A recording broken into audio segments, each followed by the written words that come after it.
কিভাবে আগুন জ্বলতেছে। আমার পাখি যদি ওই রুমে থাকে, আমার পাখির একটু জ্বর হলে আমার হাত ছাড়ে না। আমার সেই পাখি ওইরকম জ্বলন্ত আগুনের মধ্যে কি করতেছে, তখন আমি হাওমা করে কাঁদি।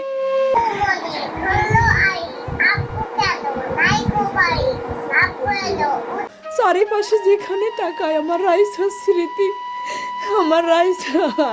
আমি কোনো দিন ভুলতে পারবো না। ধরে 3 বছরের মধ্যে কোনো পুতুলের এত সুন্দর করে ছবি আঁকিনি। কি মনে করে এই ছবিটা এঁকেছিল আমার পাখি। আমি রোজ ওকে এভাবে এরকমের 2টা ঝুঁটি বেঁধে দিতাম।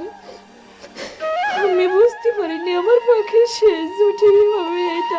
আমি জিজ্ঞেস করছিলাম, আম্মু তুমি কি দিয়ে ভাত খাবা? তা বলতেছে, তুমি কি রান্না করছো আম্মু? আমি বলছি, আমি মুরগির মাংস রান্না করছি, রুই মাছ রান্না করছি, তুমি কি দিয়ে খাবা? তা বলতেছে, আমি আজকে রুই মাছ দিয়েই খাবো। রুই মাছটার অনেক, মাছের মধ্যে রুই মাছটা চিংড়ি মাছটার অনেক প্রিয় খাবার।